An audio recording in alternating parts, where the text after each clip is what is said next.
Imagine yourself standing at the edge of time, where the world is both familiar and strange. The year could be 140 million years ago, or 120, or even 100. In the vast sweep of the Mesozoic, the exact moment hardly matters. What matters is the feeling of the air around you, heavy and warm, thick with the scent of greenery. It clings to your skin like a mist and fills your lungs with the raw perfume of pine needles, damp soil, and ancient spores. This is a world rich with life, but life of a kind you might not instantly recognize. Before you stretch a forest vast enough to blot out the horizon. Towering gymnosperms stand like sentinels, their trunks wide and furrowed, their crowns bristling with scales and cones. Araucarias, cousins of the monkey-puzzle trees, rise like cathedral spires, their branches armored and rigid. Pines sway gently, whispering in a language older than birdsong. Beneath them, ferns stretch broad fronds like emerald fans, their spores waiting for the chance to ride the wind. Horsetails, some as tall as a house, cluster along riverbanks, their segmented stalks shimmering with morning dew. Everywhere you look, the world is green. Green upon green upon green, layer upon layer, canopy upon canopy, until the eyes ache for a different color, a break in the endless waves of foliage. The air hums with insects. Dragonflies with wingspans as wide as your hand dart gracefully between shafts of light, their bodies gleaming with iridescent blues and copper tones. Beetles crawl over bark, clumsy but persistent, leaving tiny grooves in wood that have stood for centuries. Cicadas sing in high, vibrating calls that fill the forest with a constant undercurrent of sound. They are the soundtrack of this world, as steady and ancient as the pulse of the earth itself. Move deeper, and the ground grows soft beneath your feet. Layers of moss and decaying plant matter cushion every step. The smell here is earthy, sweet and sharp at once, a reminder that the cycle of life has always been tied to decay. Every fallen frond, every crumbled cone feeds the soil that nurtures the forest anew. Pools of still water lie in shallow depressions, their surfaces broken by the occasional ripple of an amphibian slipping into the depths. Frogs croak with throaty voices, their calls echoing in the humid air. Above, the sky is mottled with clouds. Sunlight breaks through in golden shafts, lighting patches of forest like natural spotlights. In those illuminated clearings, spores float lazily, tiny golden motes dancing in the air like dust caught in a sunbeam. They drift silently, borne on air currents that may carry them across miles of wilderness before they settle into damp soil to begin again.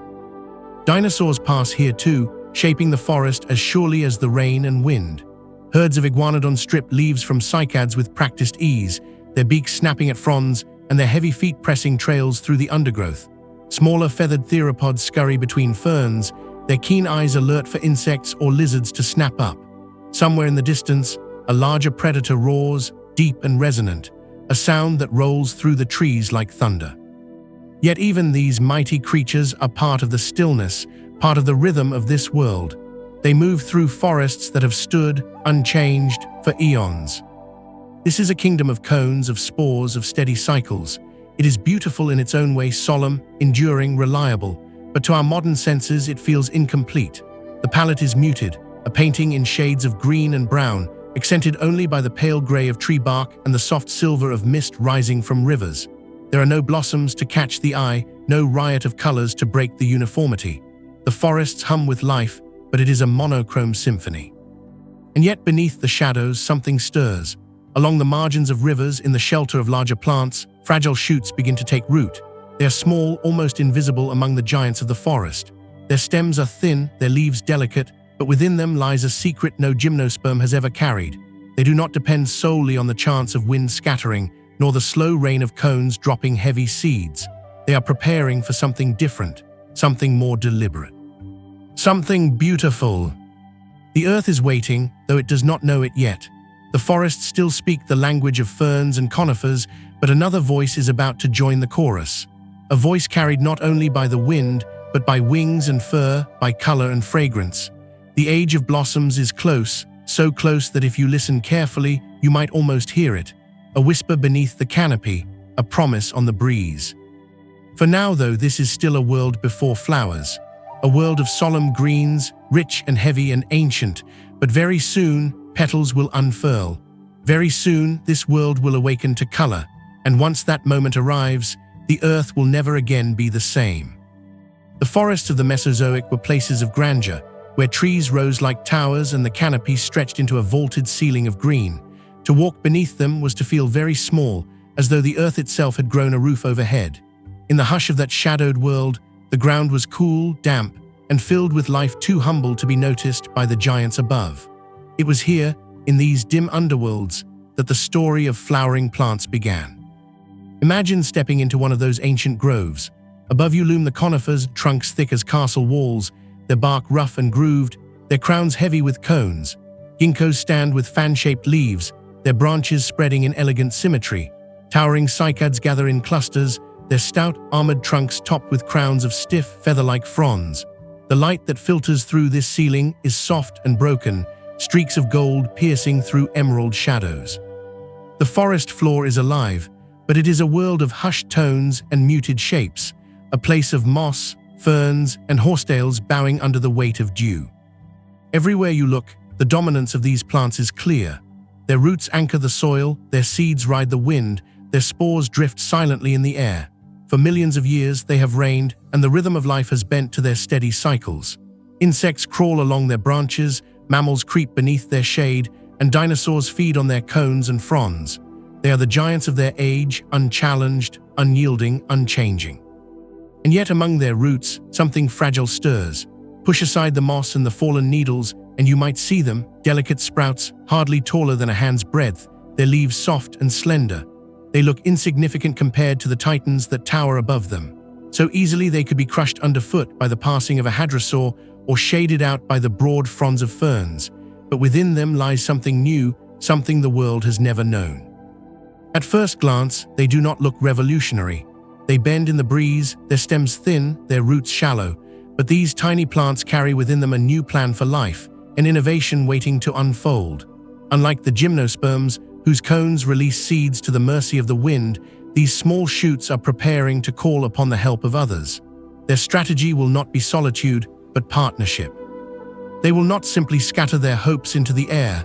They will lure, they will entice, they will reward. In the stillness beneath the giants, it is easy to overlook them. The conifers still tower above, spreading their branches like ancient guardians. The cycads still stand proudly, their armored trunks bristling with cones. The ginkgos unfurl their fans with the patience of ages. The dominance of these plants is absolute, or so it seems, but every empire has its beginnings, every revolution its first whisper. These tiny sprouts, unseen and uncelebrated, will someday turn the balance of power. For now, they are only seedlings, green and fragile, living in the cool shade where light barely filters through. But the giants do not notice them. The dinosaurs do not stop to feed on them. The insects crawl past without interest. Their moment has not yet come. Still, if you linger long enough in these ancient forests, you might feel a quiet tension, a sense that something is waiting to happen. The air itself seems to hold a breath, as though the earth is preparing for a transformation it cannot yet imagine. For millions of years, the world has lived in green monotony. But here, beneath the shadows of giants, the first threads of color, fragrance, and beauty are quietly weaving themselves into being. And though they remain unseen, these small, delicate plants carry the promise of an age yet to come, an age where blossoms will redefine the meaning of life itself. Story begins quietly, almost shyly, with something so delicate it could be mistaken for a trick of the light. Among the ferns and mosses, where the shadows of towering conifers keep the air cool and dim, a small bud begins to swell. It is not a cone, not a spore case, not the stiff armored package the ancient plants had relied on for ages. This is something new, something softer, more intricate. The bud trembles in the breeze, and with a slow, patient unfurling, the world sees its first petals. At first they are pale, ivory, cream, or faint yellow, subtle shades that do not shout but whisper. They curl open like the fingers of a waking hand, revealing a hidden chamber at the flower's heart. Here lies the true innovation, not a hard cone or a wind-borne spore, but a gathering place, a stage built for visitors. Pollen, fine as golden dust, waits within. Nectar glimmers like tiny beads of sweetness.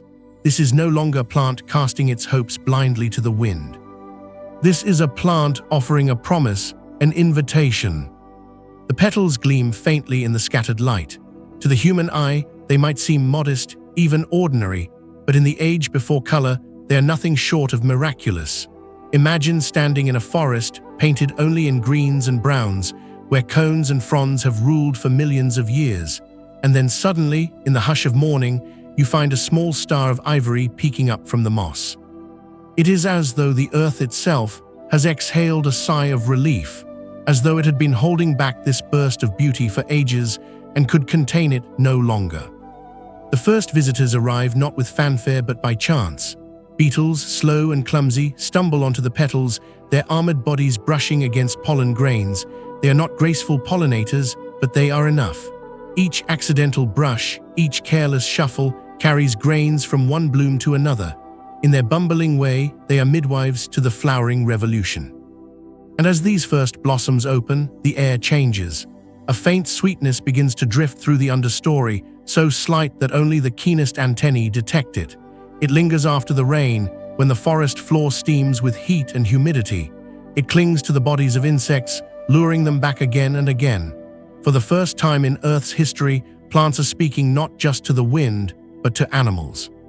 Not just scattering seeds and spores into chance currents, but building partnerships, exchanging gifts, weaving themselves into the rhythms of other lives. The petals themselves are fragile, short-lived things. A strong wind can tear them, heavy rain can bruise them. The dinosaurs that pass nearby hardly notice them, too small to eat, too insignificant to matter. And yet, these little blossoms are rewriting the rules of survival. Fragility, once a weakness, has become a strength, for petals can appear quickly, in abundance, in cycles that keep pace with hungry visitors. The cones of conifers take years to mature. Flowers can rise, bloom, and vanish within a single season, spreading their lineage far faster. Imagine the scene, a low meadow at the edge of a swamp, where cycads crowd the waterline and horsetails sway in the breeze. Amid the monotony, clusters of small blossoms dot the clearing, pale but distinct. Insects hum between them, tracing invisible paths of movement. Above, the sun breaks through in golden streaks, lighting the flowers until they glow like scattered lanterns. It is not yet a riot of color, not the dazzling fields of blossoms that will one day blanket the world, but it is the beginning. The first petals mark a promise. They are quiet, unassuming, almost hidden in the immensity of the Mesozoic forest, but they carry within them a vision of the earth transformed.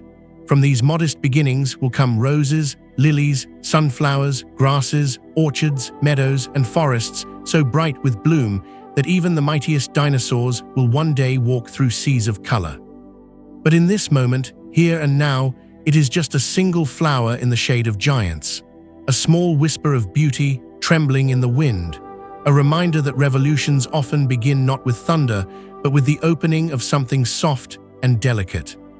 For ages uncounted, Earth's palette had been steady, almost solemn. The greens of ferns and conifers, the browns of bark and soil, the grays of rock and stone, and the pale shimmer of spores drifting like dust through shafts of sunlight. These were the tones of life. Subtle variations existed, of course, the deep emerald of mosses, the rusty red of fallen needles, the dark sheen of cycads' armored cones, but the overall picture was muted, a world drawn in quiet strokes. And then, without warning, the silence of color was broken. At first it was subtle, barely noticeable, a soft blush in a pale petal, a faint golden sheen that caught the light just so. But soon, those tentative shades deepened. Pinks softened into roses, yellows brightened into gold, whites shimmered into ivory and cream. Over time, more hues appeared, purples that glowed in twilight, reds like tiny sparks, blues rare and precious as the sky itself. Imagine standing in a forest clearing that you had known all your life as a study in greens. Day after day, you walked among cycads and horsetails, their foliage blending together in a quiet, unbroken harmony. But now, as you return, your eyes fall upon something strange, a cluster of blossoms unlike anything you have ever seen. Their petals catch the sunlight and flare with color. They do not hide in muted tones. They call out, vivid and alive, demanding notice. For the first time in history, color itself has become a language. These new flowers are speaking, not in words, but in signals, bright banners unfurled to attract the attention of creatures that can see what the wind cannot. To beetles, to early wasps, to primitive bees, these blossoms shine like lanterns. Their hues say, "Come closer, come taste, come carry my message." And the insects respond. Some are drawn by instinct, others by chance, but all become participants in this unfolding story. A beetle lands upon a crimson bloom, brushing against its pollen, then wanders onward, carrying the grains to the next flower. A bee, small and clumsy in its early lineage, hovers near a yellow blossom, tasting its sweetness, returning again and again. Even butterflies, delicate newcomers, wings painted like stained glass, begin to join the dance, their long tongues slipping into blossoms, sipping nectar, dusted with golden pollen. The forest that was once subdued now shimmers with new life. Along riverbanks, carpets of blossoms spread in waves of pinks and yellows. In meadows between stands of cycads, flowers cluster like spilled paint, dabbing the landscape with bursts of brilliance. Even the air seems different, scented now not only with resin and moss, but with the sweetness of nectar, a fragrance that drifts on breezes and hangs in the heat of the afternoon. And with color comes transformation. Flowers that once blended with the foliage now stand apart, distinct and noticeable. They are no longer passive, waiting for the wind to find them.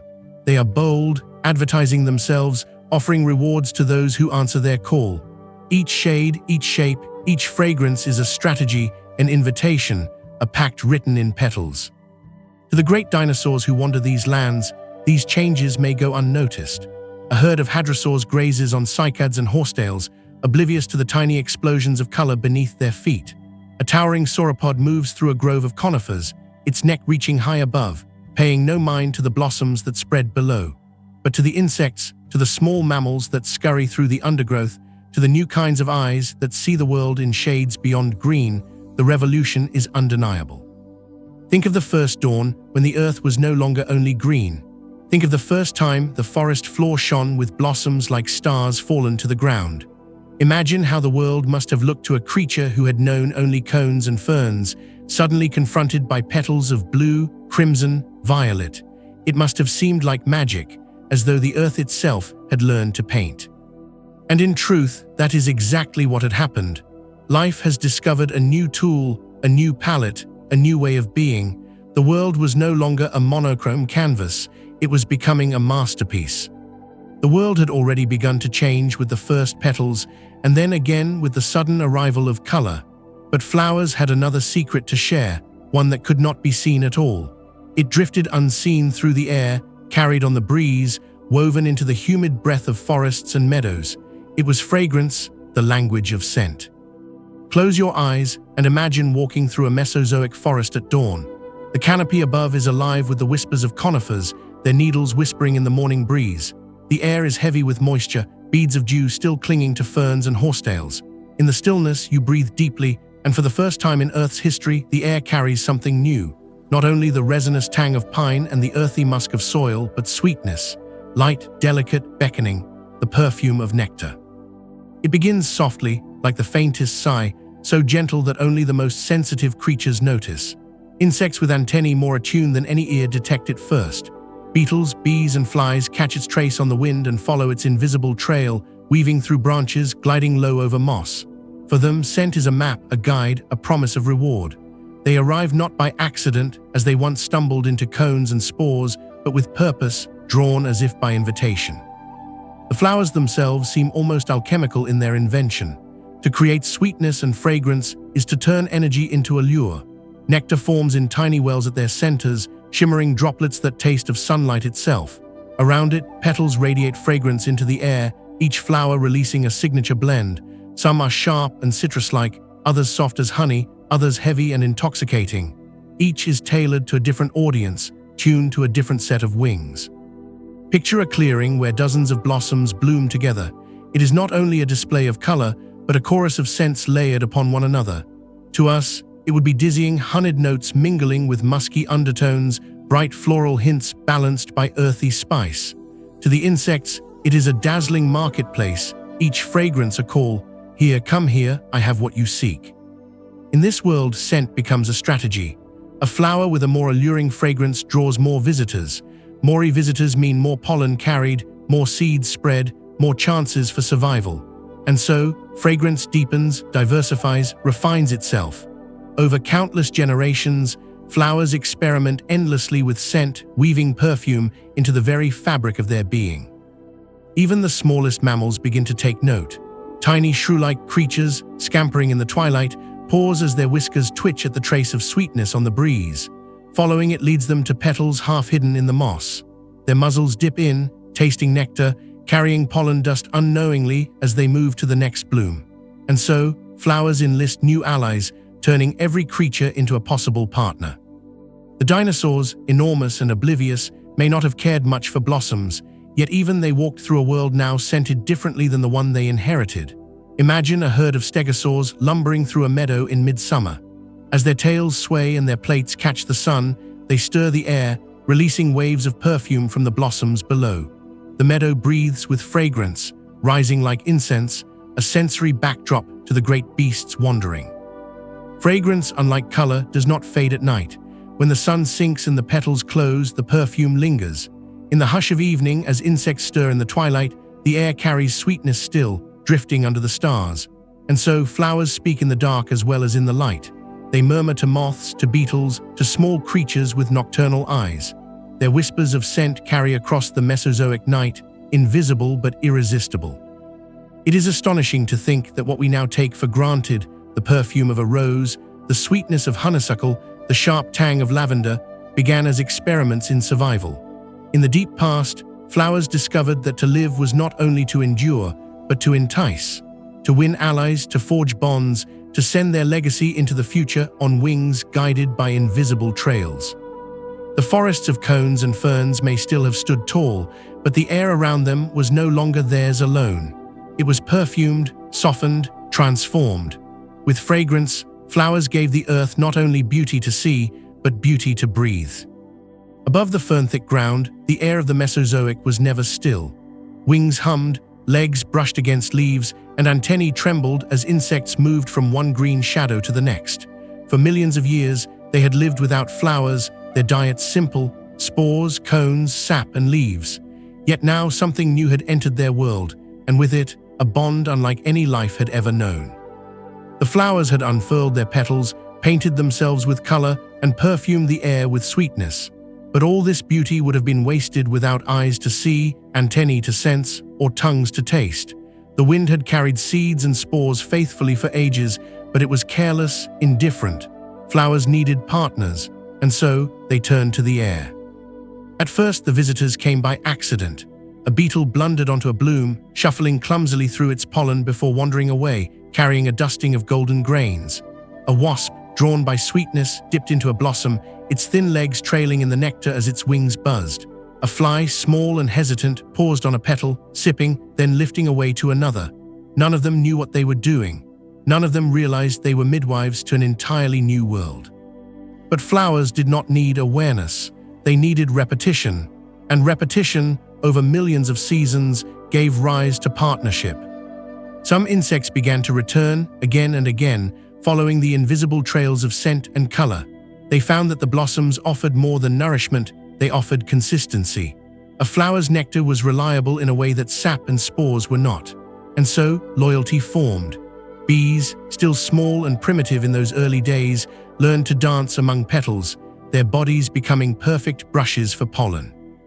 Butterflies refined their tongues into long, slender straws, better suited for reaching deep into hidden wells of nectar. Even moths, stirring in twilight, discovered that the night carried perfume made only for them. It was no longer a chance. It was designed. Flowers shaped themselves to their visitors, petals widening or narrowing to fit the curve of a beetle's shell, colors brightening to catch the eye of a bee, nectar wells deepening to reward the butterfly's delicate tongue. In turn, insects shaped themselves to the flowers, eyes better attuned to color, tongues that could reach further, behaviors tuned to loyalty and return. Picture the scene in one of these ancient clearings, a haze of blossoms rising above moss and horsetail, their colors gleaming in the afternoon sun. Above them, the air thrums with life. Beetles crawl from bloom to bloom, carrying clumps of pollen on their armored backs. Early bees hum in zigzag patterns, their bodies dusted with gold. Butterflies drift like living petals, wings flashing in the light.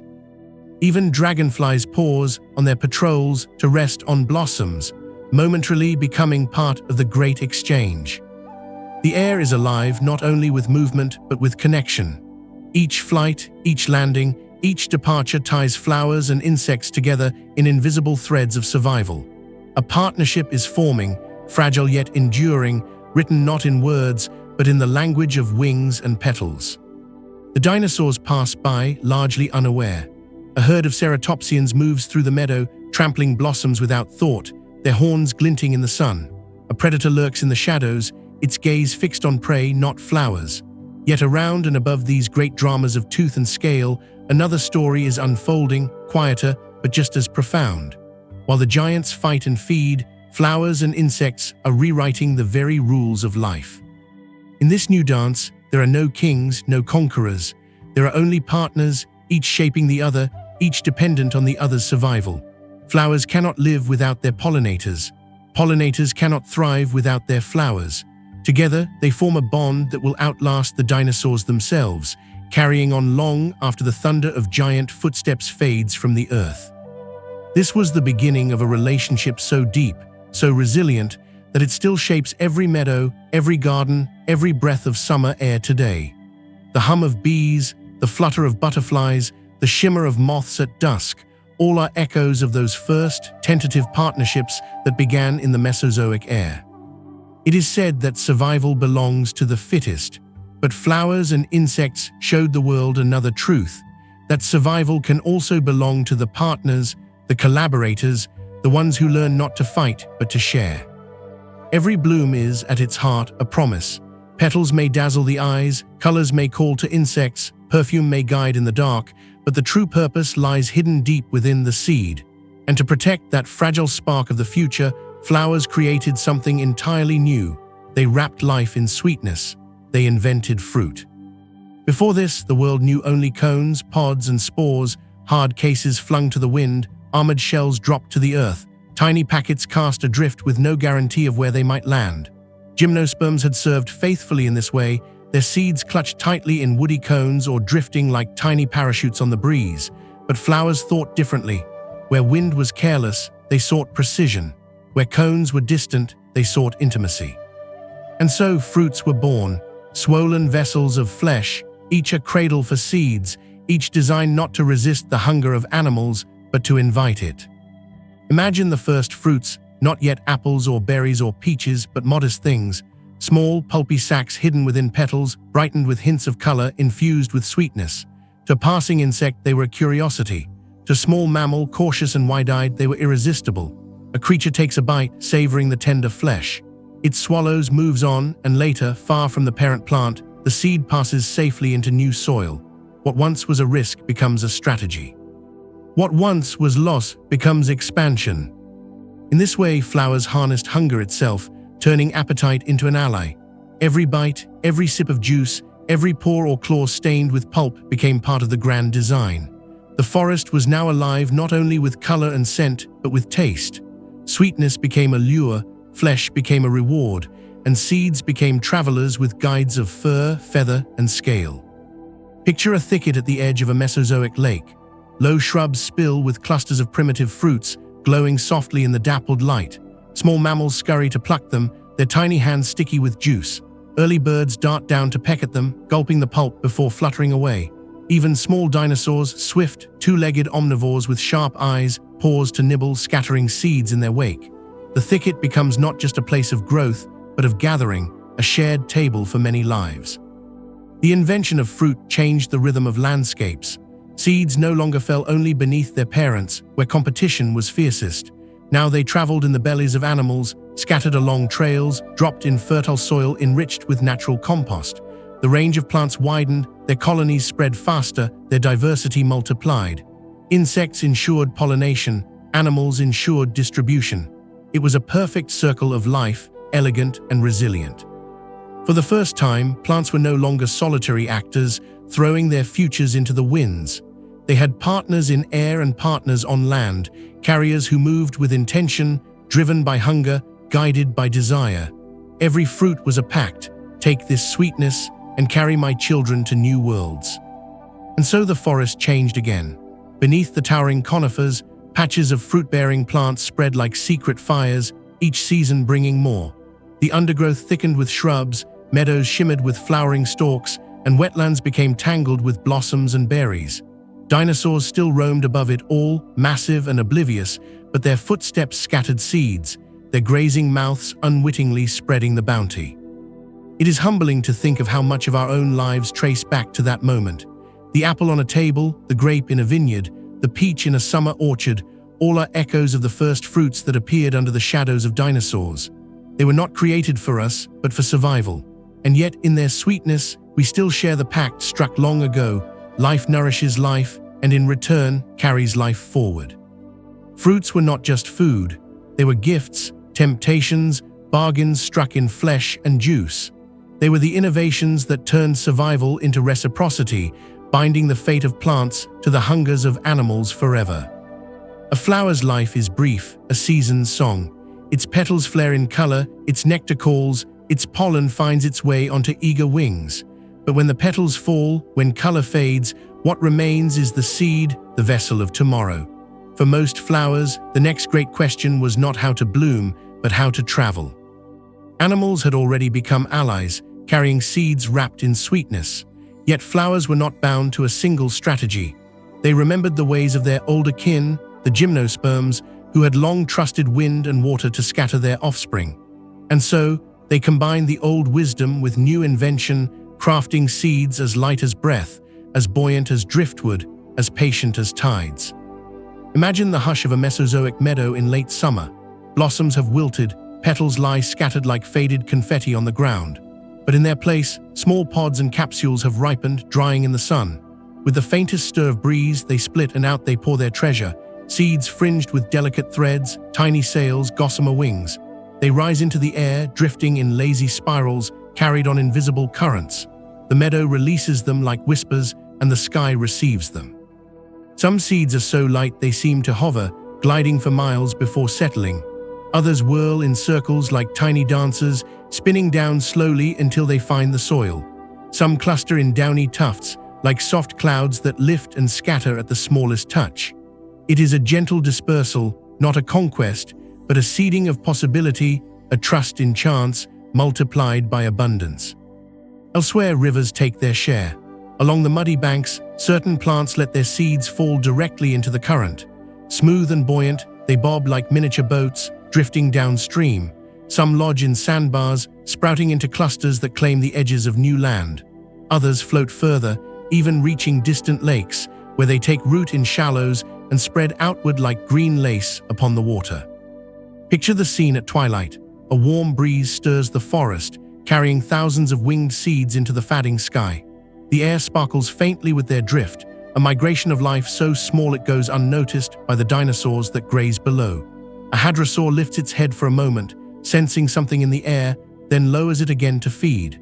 Above, the seeds continue their journey, silent voyagers, sailing away from the shadows of their parents. Wind and water gave flowers reach, freedom, and resilience.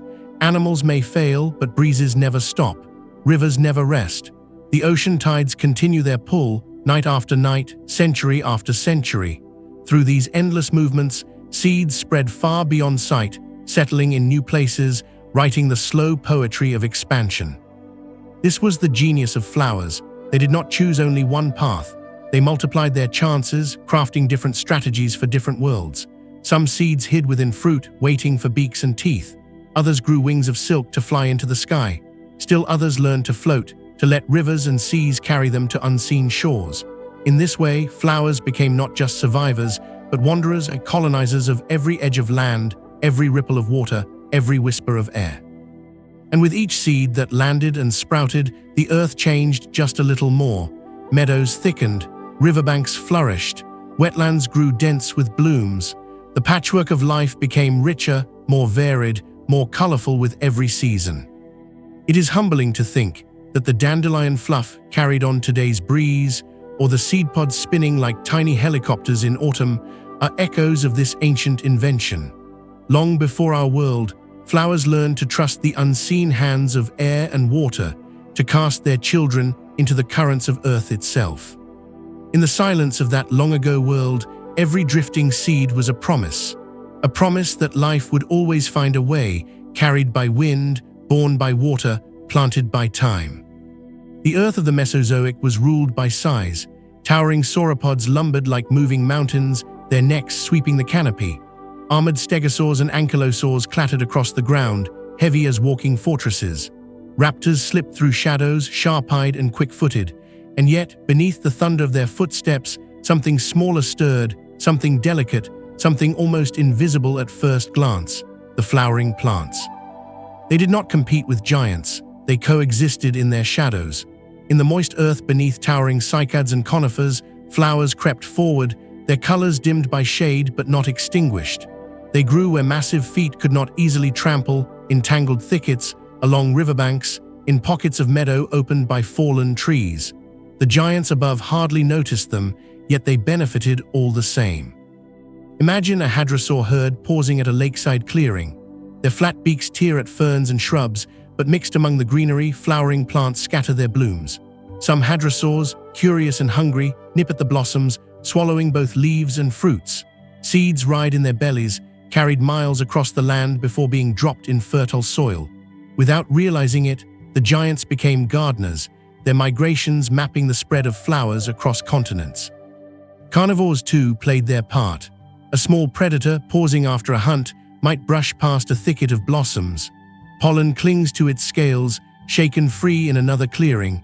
Even massive sauropods, though they fed high in the canopy, would crush fruit-bearing shrubs underfoot, their weight scattering pulp and seeds into the soil. At night, when the thunder of movement slowed, the flowers reached upward to the stars. Moths stirred among them, tiny wings trembling in the dark, feeding on nectar beneath the gaze of slumbering giants. The world was vast, filled with echoes of roars and the tremors of steps, yet within it bloomed small moments of quiet, where petals opened in moonlight and insects danced unseen. It was a strange balance. Flowers were fragile, easily crushed, easily overlooked, yet their very vulnerability became their strength. They learned to grow quickly, to bloom and seed within the narrow windows left by the trampling herds. They filled in the spaces left behind. The footprints that filled with rainwater became tiny gardens. The scars of a grazing mouth sprouted blossoms by the next season. Dinosaurs were not their destroyers, but their unwitting allies. And so a hidden relationship formed, giants above, blossoms below.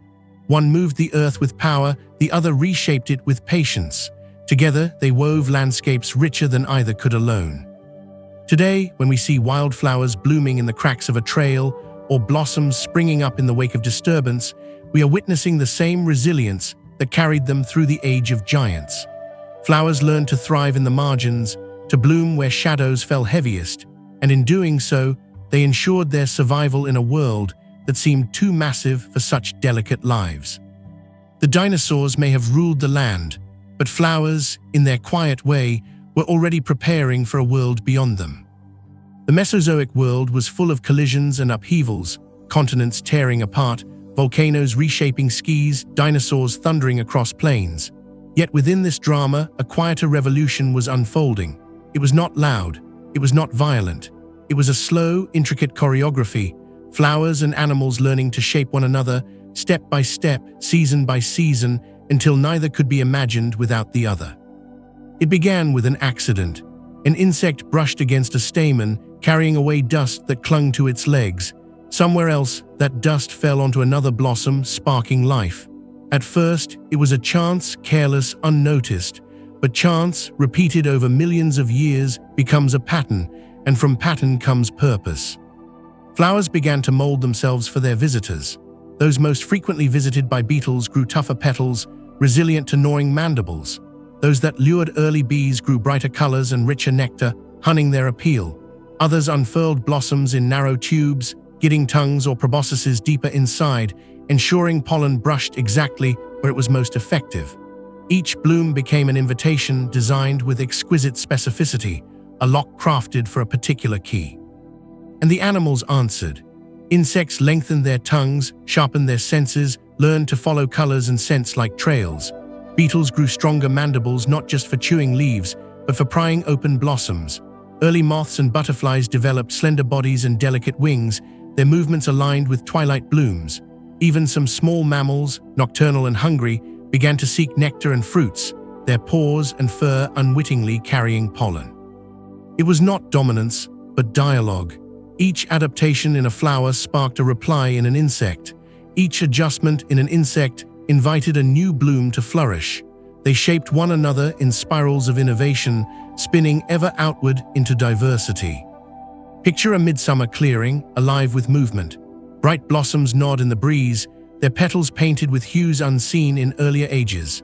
Bees, still primitive, yet tireless, move from one bloom to the next, drawn by ultraviolet patterns hidden in the petals, invisible to other eyes but glowing like runes to them. A moth hovers, sipping from a pale flower that only opens at dusk, the air filled with its perfume. Tiny mammals scurry in the shadows, noses dusted yellow, carrying pollen into the undergrowth. The scene is delicate, yet it hums with purpose. Every wing beat, every sip, every brush of fur or scale is part of a conversation written in living ink. This dance of coevolution did more than scatter seeds. It created loyalty. Flowers learned to trust certain insects, designing themselves to suit those partners more closely than others. Insects, in turn, came to depend on the blossoms as steady sources of food, guiding their migrations and life cycles. From this loyalty bloomed stability. From stability came ecosystems richer and more intricate than the world had ever seen. And still the giants roamed above, unaware of the delicate negotiations beneath their feet. The dinosaurs thundered on, their fates written in mass and muscle. But the true revolution was unfolding in miniature, a choreography of petals and wings, scent and memory, hunger and sweetness. We live in the aftermath of that dance. Every garden buzzing with bees, every orchard alive with fruit, every meadow sparkling with wildflowers is a continuation of the steps begun in the shadows of the Mesozoic. Coevolution is not a chapter closed. It is a dance still unfolding, one we inherit every time a bee brushes past a bloom. The flowers did not conquer the world through power or size, but through partnership. They learned that survival was sweetest when shared. At first, flowers were small notes in the great symphony of Mesozoic life. A glimmer of color here, a drifting perfume there, easily missed beneath the towering gymnosperms and vast canopies of conifers. But as their numbers grew, as their strategies flourished, fruits carried by giants, seeds lifted by wind, blossoms courted by insects, the earth itself began to change its face. Forests once dominated by summer greens began to brighten. Where cycads and ginkgos had ruled for ages, flowering plants crept in, carpeting the undergrowth with blooms. They colonized riverbanks, spreading roots into soft soil where their fruits fell and sprouted. They filled meadows where sunlight broke through, each season more colorful than the last.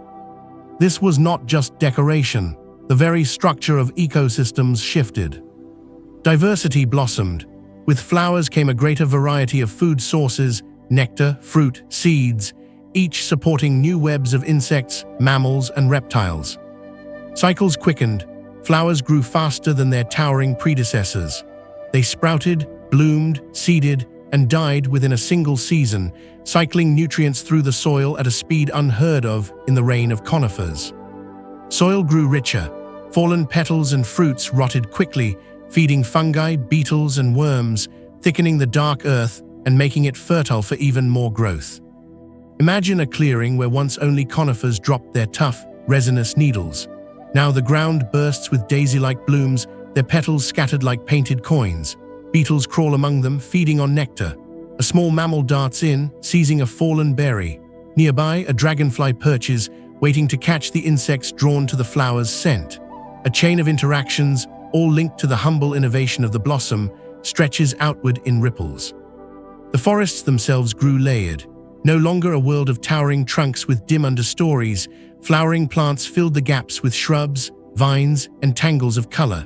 They climbed upward, wrapping themselves around ancient conifers, draping branches with blooms. They sprawled sideways, choking open ground with meadows that lured herbivores in great herds. Dinosaurs that once grazed almost exclusively on ferns and cycads now bent their heads to new foods, tender leaves, pulpy fruits, and sweet-scented blooms. And with each bite, each trampling footstep, each swallowed seed, the spread accelerated. Forests became mosaics, patches of old and new interwoven. What had been a world of sameness grew patchier, livelier, more complex. Even the air itself changed. The profusion of blossoms and leaves meant more photosynthesis, more oxygen released into the skies, more fragrance drifting across plains. The breeze carried not only pollen, but the aroma of abundance, a reminder that the earth itself was shifting toward richness. From afar, the transformation was subtle, centuries unfolding like a long breath. But up close, in the hum of bees, in the flash of fruit, in the carpet of petals beneath a dinosaur's feet, the change was unmistakable. These forests, born in the Mesozoic, became prototypes of the landscapes we know today. Every orchard, every flowering meadow, every shaded forest thick with shrubs is their legacy. The giants that thundered through them are gone, but the blossoms they once overlooked remain, not just survivors, but shapers of worlds. Water has always been the great highway of life. Rivers carve their way through continents, carrying silt, seeds, and stories of distant mountains. In the Mesozoic, as flowering plants grew bolder, rivers became their allies. Along muddy banks where dinosaurs came to drink, blooms sprouted in clusters. Their roots gripped soft soil, their petals opened to sun, and their seeds, light as whispers, drifted on the currents. Some floated downstream, cradled in buoyant pods. Others clung to the muddy hides and feet of animals, hitching rides to new valleys. Wherever the water paused, in a bend, in a shallow pool, in a floodplain, flowers established themselves, spreading color outward like ripples. From the air, had there been eyes to see it, Earth was changing. What were once stretches of summer green now shimmered with brightness. Yellows and whites spangled the meadows, reds and purples appeared in thickets, soft blues and pinks mirrored the skies. It was a transformation unlike anything the world had known, color not as chance, but as strategy woven deliberately into the rhythm of life. Herbivores followed. A river valley rich with flowers became a natural grazing ground. Herds of ceratopsians lowered their beaks to nip tender shoots. Iguanodonts browsed among berry-laden shrubs, their heavy footsteps scattering petals into the air. With every bite, seeds traveled farther. With every migration, entire fields bloomed in the herd's wake. And predators followed the herds. Raptors watched from the edges, their sharp eyes scanning the chaos of blooms and grazing bodies. Even in their hunting, they served the flowers. Their movements disturbed insects, their paths crushed fruits, their scales carried clinging pollen. The result was a world in motion, a landscape alive with pattern and rhythm. Rivers no longer ran through monochrome forests. They became rivers of color, flanked by meadows and thickets that shifted hues with the seasons. Insects, too, danced more boldly here. Bees and beetles moved in golden clouds, chasing scents carried on warm breezes. Butterflies, delicate and shimmering, hovered over patches of blossoms. Dragonflies skimmed the water's surface, their wings catching sunlight, while moths lingered at dusk, sipping from blooms that unfurled in the cool evening. The rivers amplified it all. Their waters reflected skies dotted with pterosaurs, blossoms nodding on the banks, petals drifting like tiny boats. The air was filled not only with the roar of dinosaurs and the rush of wings, but with a gentler soundtrack, the hum of pollinators, the rustle of shrubs, the faint splash of petals falling into streams. Over time, these rivers of color spread outward, pushing into plains and uplands, transforming not only isolated forests, but entire landscapes. What had been an era of towering greens and muted browns became something altogether new. A world where beauty itself, color, fragrance, delicacy, had become a force of survival. And with beauty came abundance.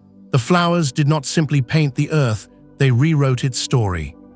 The Mesozoic forests and valleys were alive with movement, but if one listened closely, beneath the heavy thunder of dinosaurs and the rush of rivers, there was another sound, the constant hum of wings. Small, persistent, tireless, it was the sound of insects, a chorus that never ceased. For millions of years before flowers, insects had already ruled the air and soil. Beetles gnawed through bark, dragonflies skimmed across lakes, wasps hunted among ferns. But with the arrival of flowering plants, a new kind of relationship was born, one that would change insects forever. The flowers offered something irresistible, nectar, sweet, energy-rich, packed into tiny wells hidden inside blossoms. It was unlike anything insects had ever tasted before. Those that stumbled upon it, beetles chewing clumsily at petals, flies sipping from shallow cups, discovered a resource worth chasing. The flowers, in turn, benefited from their visits. Each brush of leg or wing, each sip or crawl, carried grains of pollen to another bloom. What began as an accident became a ritual. Over time, insects evolved to chase nectar more efficiently. Their tongues grew longer, their bodies lighter. Bees, still in their early, primitive forms, learned to gather pollen deliberately, their hairy bodies becoming perfect carriers. Butterflies appeared, delicate and graceful, their long proboscises probing deep blossoms. Even moths, fluttering in the twilight, found themselves drawn into partnerships with night-blooming flowers whose scents called across the dark. The world became busier, more colorful, more alive. Flowers painted the landscape with signals, stripes and spots visible not to dinosaurs or mammals, but to insects who could see in ultraviolet light. A meadow might look yellow to a grazing hadrosaur, but to a bee it glowed with patterns and paths, arrows guiding it toward nectar. It was not a one-sided affair. Insects, too, shaped the flowers. Those that visited most often pushed blossoms to evolve in their favor, petals curled into funnels to fit a butterfly's tongue. Nectar guides became more intricate, leading bees to the exact spot for efficient pollination. Some flowers timed their opening to dawn, when bees were most active. Others opened at dusk, when moths and beetles stirred. The air itself seemed to shimmer with life. Swarms of insects rose above flowering fields, moving like living clouds. Petals quivered under their touch, bending with the weight of beetles, trembling beneath the hover of wasps. Each encounter was small, almost invisible, yet multiplied across millions of years, it rewrote the possibilities of life on Earth. Even the predators of insects became entwined in this dance. Dragonflies hunted bees and flies, swooping over meadows alive with blossoms. Spiders spun webs between flowers, waiting for unwary visitors. The web of life thickened, stretched, and pulled in new directions. Imagine walking through such a world, the air thick with fragrance, wings buzzing close to your ears, blossoms flashing colors unseen by human eyes. Every step stirs motion, every flower is alive with visitors. It was chaotic, noisy, and yet profoundly purposeful. A world where survival was no longer just about size or strength, but about attraction, partnership, and timing. This was the true flowering of the insect world. They did not simply adapt to flowers, they flourished because of them. And together, they created a new heartbeat for the planet, fast, delicate, constant, the pulse of wings over petals. To a dinosaur, a flower was little more than a snack or a flicker of color on the ground. To an insect, it was a feast. But to the smallest of Earth's creatures, a flower could be an entire universe. Every blossom was a tiny stage where countless dramas played out. Insects not only visited flowers for nectar, many began to live among them. Beetles crawled deep between petals, using blossoms as temporary shelters against predators and the weather. Ants followed sugary trails along stems, nesting in hollow spaces where they could guard the buds in exchange for drops of nectar. Spiders wove silken snares across petals, waiting patiently for unsuspecting pollinators to stumble into their traps. Even the morning dew became part of this hidden world. Droplets collected in the bowls of blossoms, forming miniature lakes where tiny flies and mites could drink. Some petals curled inward at night, creating chambers that held warmth until dawn, offering a haven to insects that tucked themselves in like lodgers in a cozy inn. For small mammals too, flowers offered opportunity. Picture a shrew-like creature, no larger than your hand, pressing its nose into a bloom not just for nectar, but for insects lurking there. The flower became a crossroads of life, food, shelter, and predator all bound together. This intimacy shaped evolution. Flowers that sheltered insects often found themselves pollinated more thoroughly as their residents brushed pollen across multiple visits. In return, some plants began to reward their lodgers, producing extra nectar for ants that protected their buds or scents that drew in spiders who kept pests at bay.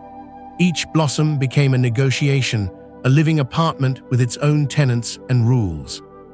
Imagine kneeling close to the ground of a Cretaceous meadow. To your human eyes, the flowers are delicate splashes of color in the grass, but if you shrink yourself small enough, the view changes. A blossom is suddenly immense, its petals arching above like painted walls. The air smells thick and sweet, the floor sticky with pollen grains the size of boulders. A beetle scuttles across this alien terrain. A spider waits in ambush, its web spanning the space between stamens like a glistening bridge. This is no longer just a flower, it is a city, alive with motion and tension. And when petals fall, that city collapses into soil, feeding the earth, only for another to rise in its place. The cycle of construction and ruin repeats endlessly, tiny lives folded into the rhythms of bloom and decay. What made this possible was not size or strength, but the generosity of form. By opening themselves in shapes that welcomed visitors, flowers created pockets of space where life could gather. They were architects not only of color and scent, but of shelter, fragile, temporary sanctuaries that nonetheless gave resilience to entire communities. In this way, flowers were not only symbols of beauty, they were builders of worlds. Worlds too small for dinosaurs to notice, but vast enough to shape the course of life itself. The earth had seen seeds before. Conifers bore their cones, cycads carried their tough shells, ginkgos dropped their pungent pods. But flowering plants offered something altogether new, flesh wrapped around life. Fruits were more than vessels, they were invitations. Each berry, each pod, each pulpy orb whispered a silent bargain, eat me and carry my future within you. It was a pact written in sweetness, sealed in color, and carried on tooth, beak, and claw. Picture the riverbanks of the Cretaceous, shrubs heavy with clusters of berries, their skins glowing red against green leaves. Small mammals scurry through the underbrush, stuffing cheeks with fruit. Birds dart down to pluck them, wings scattering petals as they rise again. Even dinosaurs, massive and unknowing, crunch through bushes, swallowing fruits by the mouthful. Inside their bellies, seeds travel miles before returning to the earth, ready to sprout anew. The variety was staggering. Some fruits dangled as bright temptations, their sweetness impossible to resist. Others hardened into pods, cracking open only when dry, spilling seeds like hidden treasure. Some floated, carried by rivers to far-off lands. Others stuck to fur and feathers, clinging until brushed off in new soil. Every fruit was a story of invention. Apples, berries, legumes, nuts, their ancestors all began here in these experimental gardens of the Mesozoic. The earth had never been so generous. This abundance changed more than plants. It rewrote animal life itself. Mammals thrived. Their sharp teeth and nimble paws were perfect for gnawing, nibbling, and carrying. Small creatures that once scavenged now became couriers of life. Birds diversified. Their beaks, light and versatile, turned into delicate tools for plucking, cracking, and sipping, pushing evolution toward countless forms. Insects joined in. Ants and beetles dragged away seeds. Wasps and flies burrowed into soft fruit, becoming part of the cycle of decay and renewal. The world, once harsh and limited in its offerings, now overflowed. To walk through a flowering thicket was to move through a living pantry. Food was no longer a rare battle, but a season of feasting renewed again and again. And the fruits, in their quiet wisdom, asked for only one thing in return: to be carried elsewhere. Animals unknowingly obeyed. Herds spread seeds across plains. Birds carried them across rivers. Mammals buried them in caches, some forgotten, sprouting into groves. The more delicious the fruit, the farther its reach. Imagine the dawn after a storm. The ground is littered with fallen fruits, their skins split, their fragrance filling the air. Beetles swarm, mammals nibble. A dinosaur lowers its head, scooping up a mouthful. Days later, in its wake, new saplings will rise. This was not just eating, it was an alliance, a shared destiny between plant and animal. The age of fruit was an age of generosity, of sweetness spread across the earth. It gave creatures reason to gather, to travel, to mingle.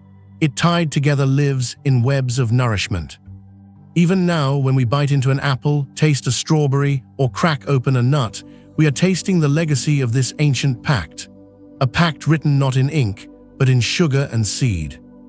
Forests in the Mesozoic had always been towers of giants. Conifers stretched skyward, their needles catching sunlight in dense crowns. Beneath them, ferns unfurled wide fronds, mosses softened the ground, and cycads dotted the understory.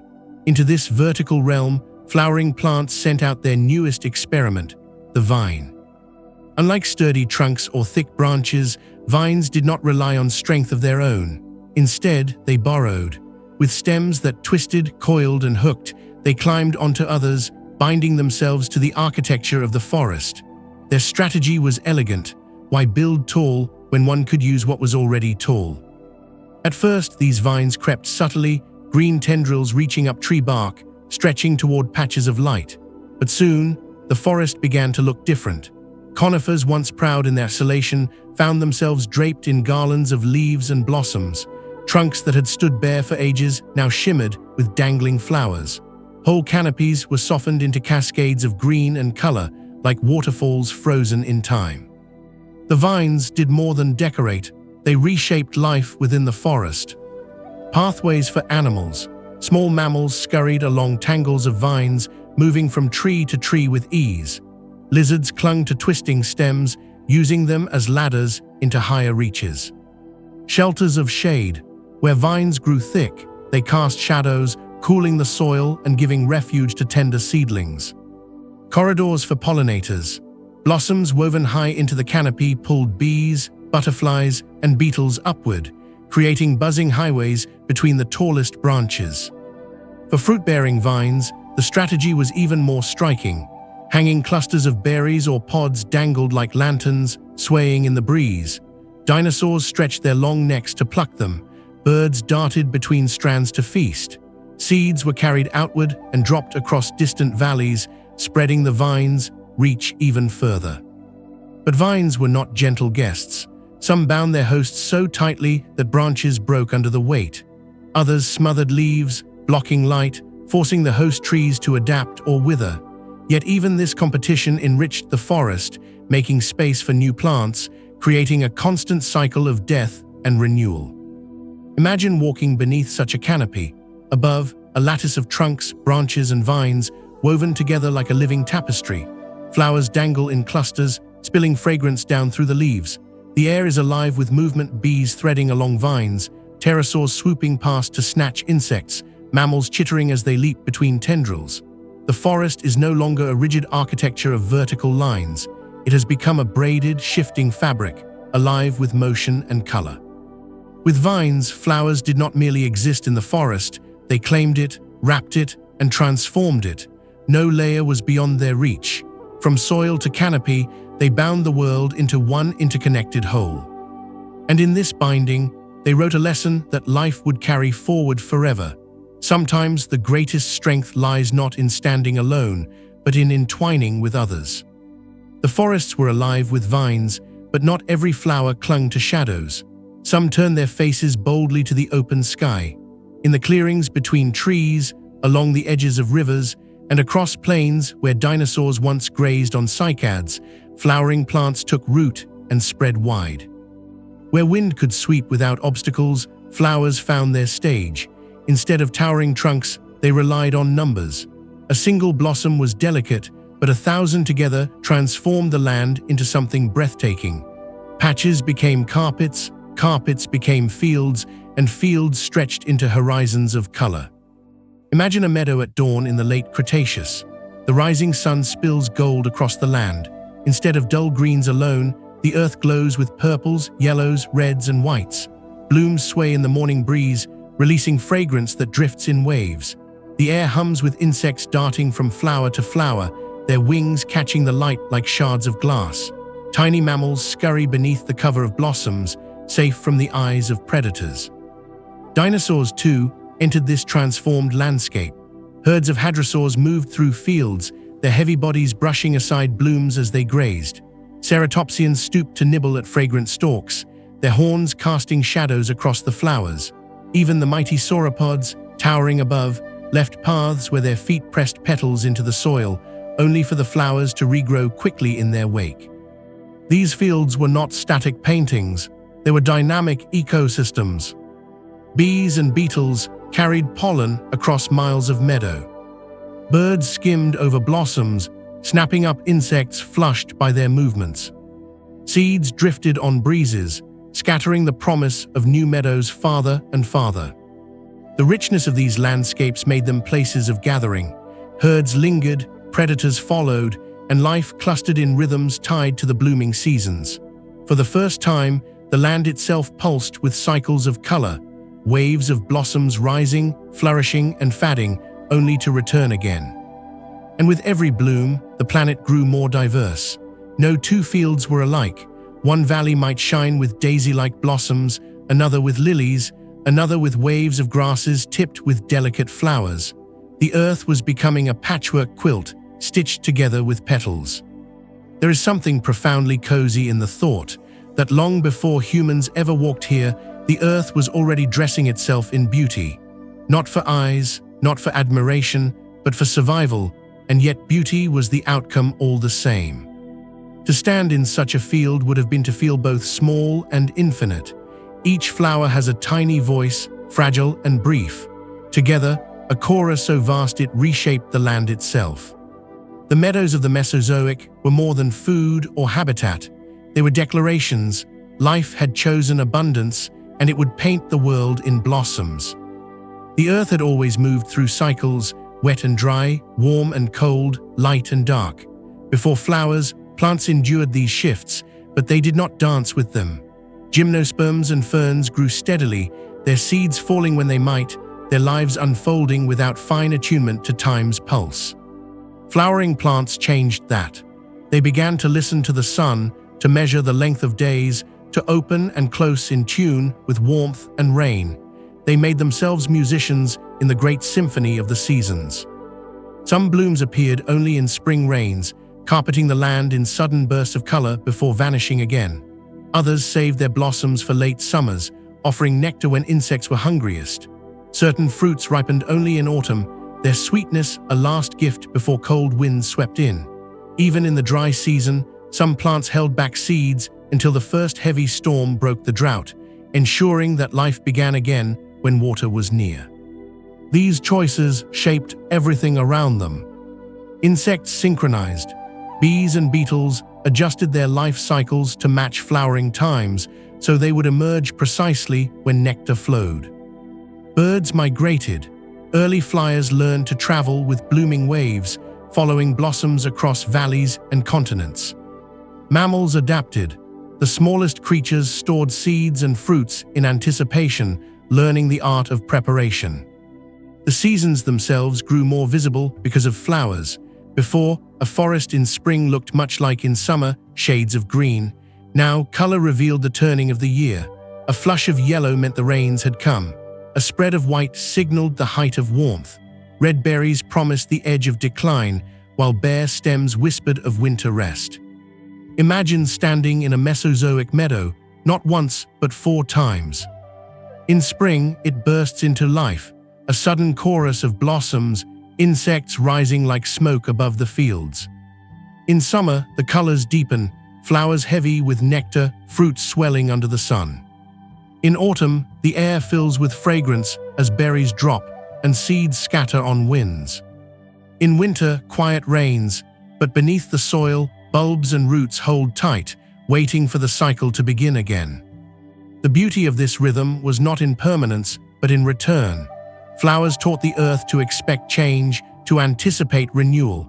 They stitched the seasons together with threads of bloom and rest, hunger and abundance. For animals, this was stability. For plants, it was a strategy. And for the world, it was the beginning of a new tempo of time. Even now, when spring brings its blossoms and autumn its harvest, we are living in the rhythm they began. The seasons themselves were given voices through petals, and the earth has never stopped listening. Step into a Mesozoic forest at dawn. Mist clings to branches, droplets sliding down fern leaves, and through the quiet rises not only light but scent, sweetness carried on damp air, spices rising from hidden blossoms, musky, earthy tones mixed with honeyed perfumes. The forest breathes, and in that breath, flowering plants speak. Fragrance was more than ornament, it was language. Unlike color, which reached only those with eyes, scent could travel farther, cutting through darkness, mist, even the canopy above. For nocturnal creatures, fragrance became a lantern. For diurnal insects, it was a map. For mammals, curious and hungry, it was an irresistible lure. Different flowers composed their own notes. Some released delicate sweetness, drawing bees and beetles close. Others exhaled rich, heavy perfumes, intoxicating moths and night flyers. A few crafted harsh or pungent odors, mimicking decay to lure flies that would unwittingly carry their pollen. The result was not a single melody, but an orchestra. Insects buzzed toward blossoms, weaving invisible trails of scent. Bats, newly drawn into this dance, swooped through perfumed air to sip nectar. Small mammals followed their noses to find fruits hidden among leaves. Even dinosaurs played their part. Long-necked herbivores paused where the air was richest, nosing through vines to reach fragrant blooms. With fragrance, flowers reshaped space itself. A valley could become a basin of sweetness, its air thick with perfume when blooms were at their height. Riverbanks turned into scented corridors, guiding creatures along their paths. Entire forests became zones of attraction, where life gathered simply because the air itself promised reward. These scented worlds were powerful because they invited connection. The creatures drawn in were not passive, they became pollinators, dispersers, allies in the grand expansion of flowers. Every inhale was part of a bargain: come closer, take nectar, carry pollen, spread life. And beyond strategy, fragrance brought beauty that no one creature fully owned.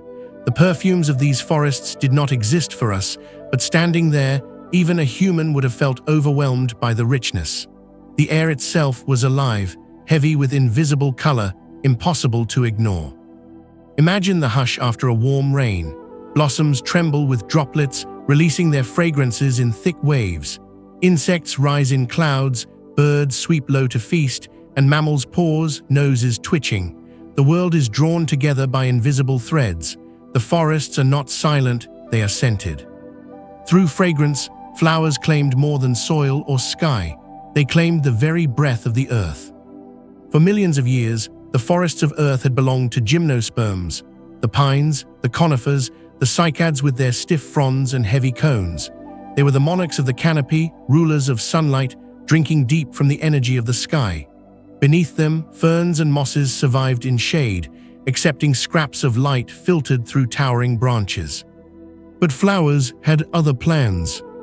Small at first, they grew in the margins, forest edges, riverbanks, gaps where a storm had toppled a tree. Yet they carried advantages that turned these scraps of opportunity into empires.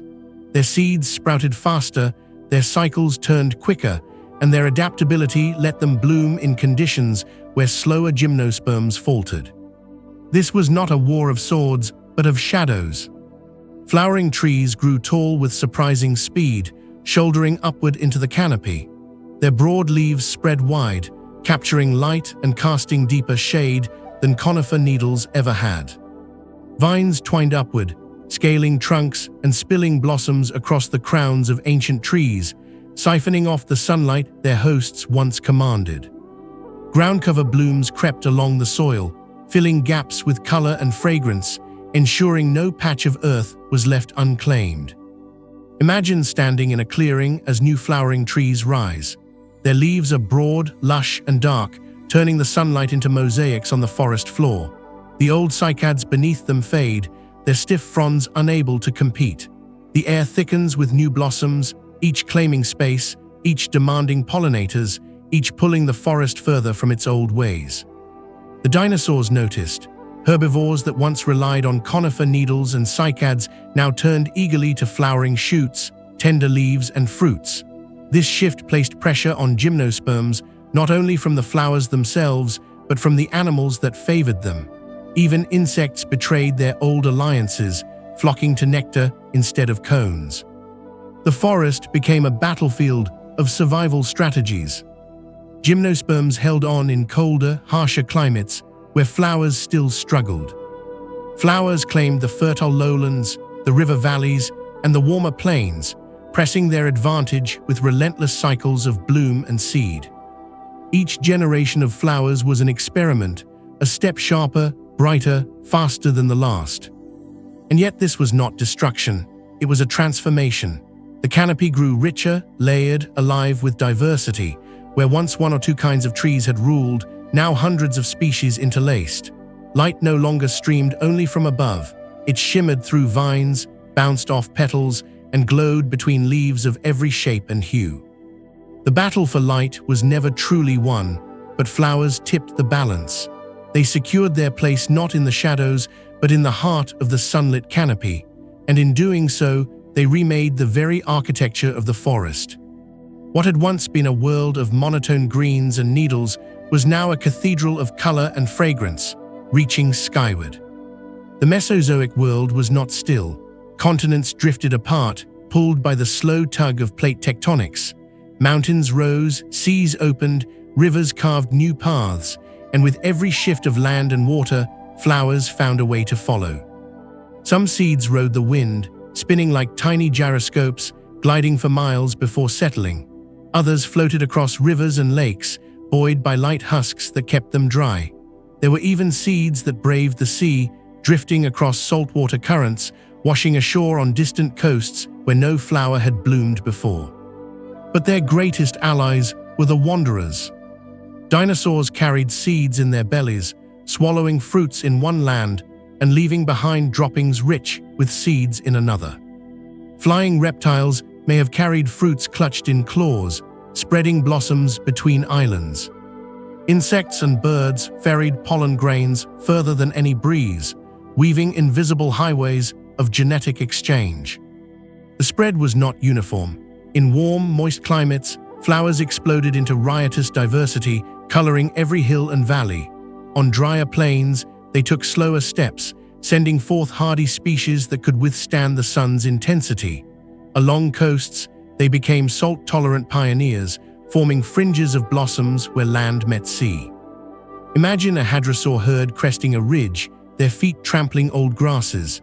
Below lies a valley transformed, once dominated by conifers, now shimmering with wildflowers. Bright patches of yellow spill down slopes, reds cluster along the river's edge, and pale blooms drift like stars in the grass. What began as a trickle, one flower here, another there, has become a flood. Continents became patchworks of floral identity. Asia's valleys brimmed with ancestral magnolias. South America's forests echoed with early orchids, hidden jewels beneath the canopy. North America's plains saw fields of asters and lilies stretch into the distance. Africa's coasts bore hardy blooms that survived both heat and sea spray. Each land grew its own bouquet, shaped by climate, creatures, and chance, yet all belonged to the same story, the great diaspora of flowers. This spread was not only about presence, it was about connection. Flowers on different continents cross-pollinated through drifting insects, storm-blown seeds, and migrating animals. A genetic web stitched the globe, tying ecosystems together in ways unseen before. By the twilight of the Mesozoic, flowers were no longer visitors. They were settlers, pioneers, conquerors, and caretakers. They had taken root not in one place, but across the earth itself. The world was no longer the same. From the equator to the edges of cooler lands, blossoms had claimed their space. Wherever sunlight fell, petals followed. The earth had become a planet of flowers. As the sun dipped and shadows lengthened, many flowers folded their petals, closing until morning. But in the quiet Mesozoic nights, other blossoms stirred awake. Their blooms unfolded with a patience as old as the stars, pale petals glowing faintly under moonlight, releasing perfumes stronger than any scent of the day. These were the flowers of the night. They did not seek the eyes of daytime bees or butterflies. Instead, they called to different partners. Moths, their wings dusted in silver scales, drifted like spirits through the air, drawn by fragrance trails. Beetles and small mammals, more active at night, found nectar pools waiting, invisible in the dark but radiant in scent. Later, even bats joined this midnight dance, swooping silently, guided not by color but by perfume and taste. Night-blooming flowers were masters of subtlety. Their petals tended to be pale whites, soft yellows, or ghostly greens, colors that reflected faint moonlight and stood out in dimness. Their fragrances were often overwhelming, thick clouds of sweetness that could carry on cool night air for hundreds of meters. Imagine standing in a Mesozoic clearing after dusk. The air is still, save for the distant calls of nocturnal dinosaurs. Around you, blooms open slowly, as though yawning into the darkness. A faint, heady perfume drifts past, Above, moths spiral like drifting sparks, following unseen paths to hidden blossoms. The night hums with wings, chirps, and rustling leaves, all tied together by the invisible threads of scent. For the animals of night, these flowers were lifelines. Nectar and pollen provided food when the day's resources were gone. In turn, they carried seeds and grains farther than the flowers could ever reach alone. Night became not an absence of life, but a realm of quiet abundance. The invention of night-blooming plants was more than survival, it was expansion. Flowers claimed not only the hours of daylight, but also the kingdom of shadows. Every dusk was not an ending, but the start of another kind of bloom. By opening their petals to the moon, flowers doubled the rhythm of life. Day and night became twin theaters, each with its own cast of pollinators and partners. The earth never slept fully again. Somewhere, at any hour, blossoms were open, and the dance of life continued. Petals appeared delicate, thin as silk, fleeting as breath. But behind that softness was a hidden strength, an evolutionary brilliance that let flowering plants survive in a world of shifting continents, violent storms, and unpredictable climates. The Mesozoic was no gentle garden. Volcanoes poured fire into the skies, casting ash that darkened the sun. Storms swept across inland seas, flattening forests. Droughts came without warning, cracking the earth and shriveling vegetation. Through all of this, flowers endured, adapting in ways that seemed almost miraculous. Some evolved thick, waxy coatings on their leaves, preserving water through the fiercest dry seasons. Others formed tough, fibrous stems that bent without breaking in high winds. Seeds developed hard shells, capable of waiting out years of poor conditions, only germinating when the world was ready again. Imagine a meadow after a storm. Ferns lie broken, conifers stripped of needles, cycads bent and battered. Yet in the wreckage, small flowers already stir, a few petals clinging stubbornly, others shedding seeds into the damp soil where life will rise again. What seemed fragile was in truth unstoppable. Flowers also leaned on their allies. Insects carried pollen across damaged landscapes, ensuring survival even when local colonies were destroyed. Animals ate fruits and scattered seeds to safer, untouched valleys. Roots of flowering plants knit soil together, holding ground in place when rains threatened to wash it away. The resilience of flowers was not defiance against destruction, it was acceptance. They did not resist change, they bent with it, adapted to it, turned it into opportunity. In harsh droughts, some seeds lay dormant for years, waiting patiently. In ash-choked skies, certain species bloomed faster, seizing even a brief window of light. Every storm, every drought, every upheaval became another test, and flowers passed, not by brute strength, but by flexibility. Their survival strategy was to persist quietly, to spread widely, and to endure. Over millions of years, this resilience allowed them not only to outlast challenges, but to thrive through them. And it was this same adaptability that would ensure their survival when the Mesozoic itself came crashing to an end. Petals may wither in a day, but the lineage behind them was eternal. 66 million years ago, the sky burned. A colossal asteroid struck Earth, shaking the planet with the force of 1,000 volcanoes. Forests ignited, oceans boiled in shockwaves, and a veil of dust cloaked the sky, plunging the world into a dim, choking winter. Dinosaurs fell. Great reptiles that had ruled for over 150 million years were silenced in a geologic instant. The age of giants ended, but the story of flowers was only beginning. At first, it seemed impossible for any plant to survive. Sunlight, the very lifeblood of photosynthesis, grew weak. Cold gripped the land. Many gymnosperms, already wanting in diversity, withered in the darkness. But flowering plants had woven themselves into every corner of Earth, and with their diversity came survival. Some seeds had hard shells that allowed them to endure years underground, biding their time until the skies cleared. Others spread widely enough that even when entire regions died, their kin thrived elsewhere. Their partnerships with animals ensured seeds and pollen had already been carried far and wide, ensuring against total loss. Imagine months after the impact, in a world grey and silent.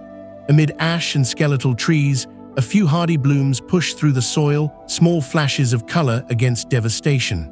Their petals seem fragile against the wasteland, yet they are harbingers of recovery. Wherever flowers rose, life returned with them.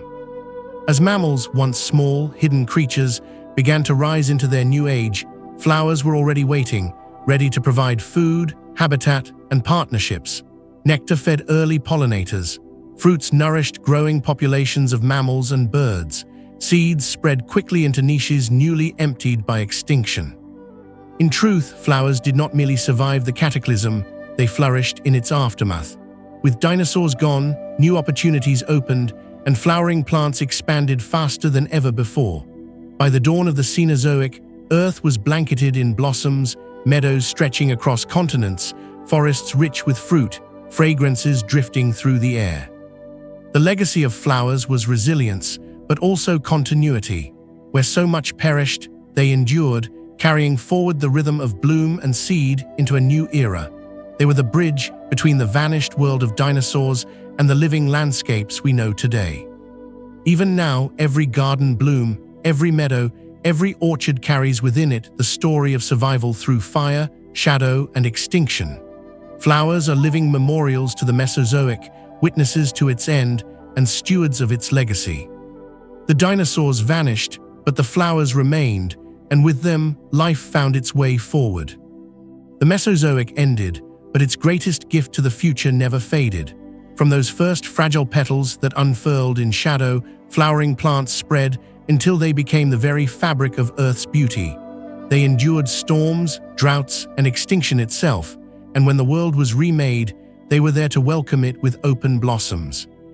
Look around today, and you will see their legacy everywhere. Every meadow of daisies, every orchard heavy with fruit, every wildflower pushing through cracks in stone is a direct descendant of those ancient pioneers. They are time travelers, carrying the memory of the Mesozoic in their pollen and seeds. Flowers became more than survivors, they became symbols. To animals, they are nourishment and shelter. To ecosystems, they are architects, shaping soils, cycles, and symbioses. To us, they are beauty and comfort, woven into our stories, rituals, and languages. Imagine for a moment the earth without flowers, a world of green, but silent of petals, absent of fragrance, void of colors that speak to the soul. Their arrival reshaped not only ecosystems, but the very emotional landscape of life. They gave the earth color, scent, and sweetness. They gave us metaphors for love, remembrance, resilience, and hope.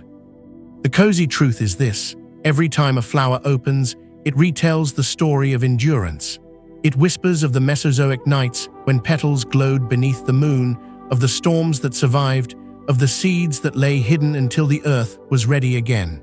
Each bloom is both fragile and eternal, a reminder that beauty can persist even in the harshest of worlds. And so, the legacy of flowering plants is not locked in fossils or ancient soil. It is alive, blooming beside us in gardens, fields, forests, and even in the smallest pot by a window. Their story is still unfolding, one petal at a time, across the span of Earth's seasons. The Mesozoic may have ended in fire, but it left behind a world forever in bloom.